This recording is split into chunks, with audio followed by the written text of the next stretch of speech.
Calorie density matters. First things first, when we talk about calorie density, we're talking about the amount of calories compared to the weight or volume of food. So if something has a high calorie density, it means it has high amounts of calories but is low in either volume or low in weight. Think about high calorie foods that don't offer that much volume. Things like oils, sugars and energy drinks can bump up those calories in these foods. Chocolate bars, ice cream, pizzas, sweets, all of those foods are going to be higher in calories compared to their overall volume. If something has low calorie density, it means it's got low overall calories but for high overall volume. These are predominantly plant-based foods that have a lot of fibre and a lot of volume.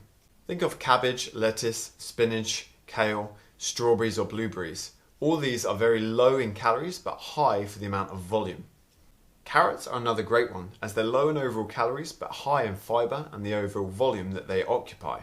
So when we're trying to lose weight, we're trying to lower the overall amount of calories but increase the amount of volume, which is the space that that food occupies to help make us feel fuller for longer.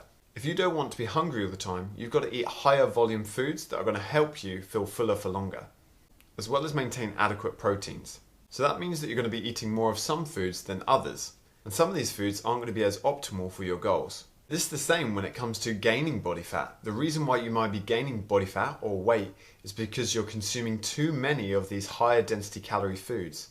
Foods that have high calories but are small.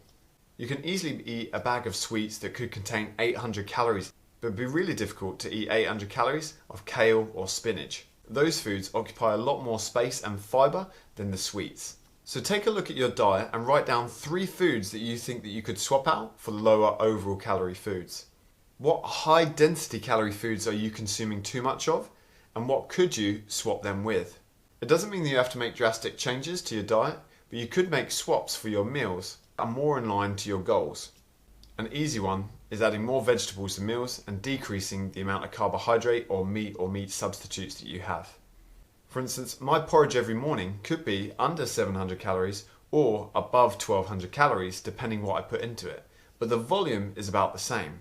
I put in more fruits and less nuts, seeds, raisins and oats. The volume is about the same, but I've got lower calorie foods. Whereas when I add in hemp seeds, raisins, flax seeds and peanut butters, that's when the calories get a lot more. So if you find you're gaining weight, you're probably consuming too many calorie dense foods, and if you find that you're suddenly losing weight, you might be consuming less volume or less calorie dense foods. If you struggle with cutting calories but then are hungry all the time, you've got to eat low calorie density foods that are going to increase the amount of food that you're eating but lower overall calories. As you can see in this picture here, you want foods that are going to fill up your stomach for longer, not foods that you can eat and not be full. Hope that helped, and I'll see you soon.